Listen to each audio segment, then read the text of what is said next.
If you're in the market for a new rewards credit card, or you're looking to take advantage of Velocity's bonus points and status credits offer, or perhaps Qantas's extra bonus points for new cardholders, the endless options and confusing buzzwords can leave you a bit lost. Stick around and I'll show you how to break down the options and find the best frequent flyer credit card for you. Let's go. G'day everyone and welcome back to the channel. My name's Cal and I make videos about frequent flyer points and premium travel. If that's something you're interested in, hit that like and subscribe button. Right off the bat, I have to make the disclaimer that I am not a financial advisor and none of this is financial advice. There are a couple of important things to look out for when you're searching for a new rewards credit card. What airlines and partners the points can be used on, and what bonus sign-up points and any extra bonuses that are currently being offered.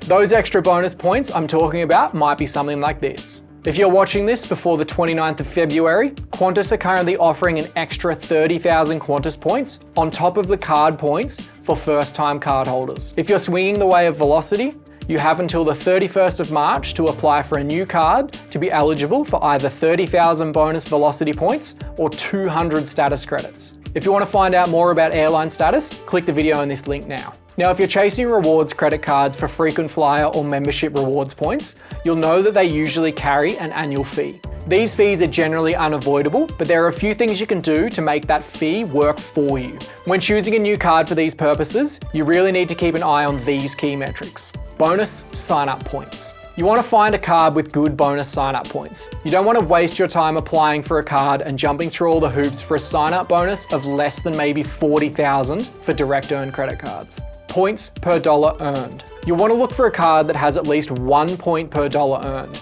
A higher point per dollar makes it easier for you to accrue points in the background with your daily spending. Using the card for household or business purchases, paired with a supermarket rewards card for example, could see you earning more than 2 points per dollar. Lounge passes. You have to have a good look at what airline lounge passes, if any, are offered with a card. If you don't hold airline status, it can be really handy to have in your back pocket next time you're traveling. Taking out an American Express card, for example, could get you access to their Centurion lounges, which you can access regardless of what airline you're flying. Be cautious applying for cards with Priority Pass type lounge memberships, as they can rely on payment at the lounge to enter, depending on the type of membership. Travel insurance. Many cards offer complimentary travel insurance if you book the trip on the card. I personally have never used this as I rather book my travel insurance with Covermore, but I have heard from subscribers that the supplied card insurance works really well. Please just make sure you read the terms and conditions. The water is still murky about travel insurance covering you if you paid for travel with points and only used the card for the taxes. Travel credit. This is one that can make a card really worthwhile, the bonus travel credit that some cards carry. For example, the Velocity Money frequent flyer cards include $129 travel credit, whereas the American Express Explorer card includes $400 of credit to use on the Amex travel portal, which actually covers all of the annual fee alone. Annual fee. This now leaves us with the final hurdle, one that generally turns people away, and that of course is the annual fee. Sometimes it doesn't feel worthwhile churning through another card just to pay an annual fee upwards of $300 just for your bonus points. While this is a fact of using the card, there are a few things you can do to make sure it's not totally a waste. Cards with a higher annual fee generally come with higher rewards and perks, which if you can take advantage of them, can balance out the cost of the annual fee, or in some cases, actually make you money per se. Although I never recommend wasting your points on anything other than reward seats to ensure you're getting the maximum value out of them, it is possible to look at a few marketplace examples of products or gift cards to justify your annual fee. See the video on the card now to see how to value and not waste your frequent flyer points. I'm going to break down 3 cards for you. 1 Virgin, 1 Qantas, 1 American Express, to see which card might be more worthwhile. This is what I usually run through when I'm looking for a new card, and I hope you can find it helpful too. The 3 cards I'm going to look at are the Virgin Australia Velocity Flyer card, the Qantas Premier Platinum card, and the American Express Explorer card. The frequent flyer card gives us 60,000 Velocity points with a minimum spend of $3,000. It earns 0.66 Velocity points per dollar spent. It doesn't include any lounge passes, no travel insurance. It does offer a $129 travel credit and has an annual fee of $64 for the first year. Now, the obvious thing to look at is the $129 travel credit against the $64 annual fee.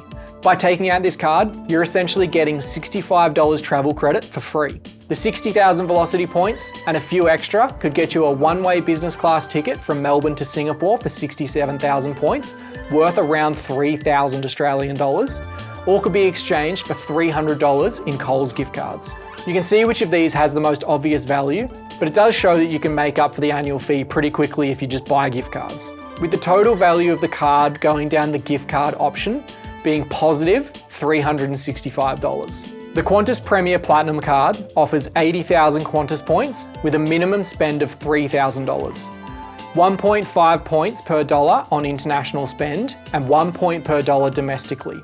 2 Qantas Club lounge invitations, travel insurance and discounted Qantas fares with an annual fee of $349.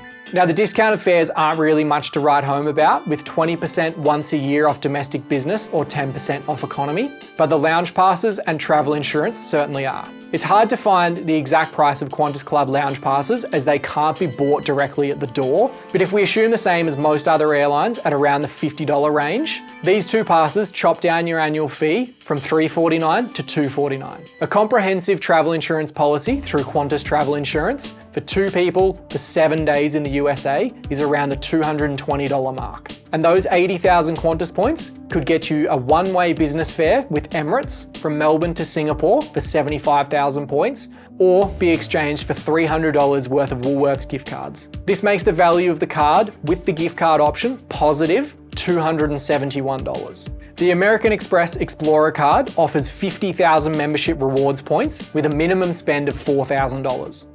Those points can be converted to many major airline miles, including Singapore's KrisFlyer, Qatar's Avios, and Emirates' Skywards.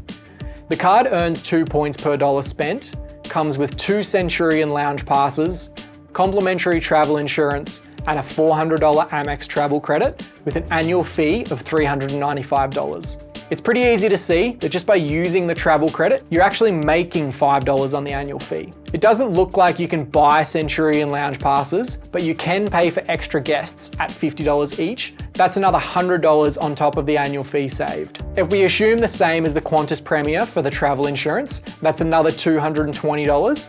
And if you transfer those 50,000 membership rewards points to Etihad Guest at a 2-to-1 ratio, those 25,000 points could get you an Apple TV set worth $249. Or if you use them properly and transfer them to something like Etihad's Guest program at the same 2-to-1 rate, they can be redeemed for 22,000 points for a one-way flight from Abu Dhabi to the Seychelles, or save up for a business seat for 50,000.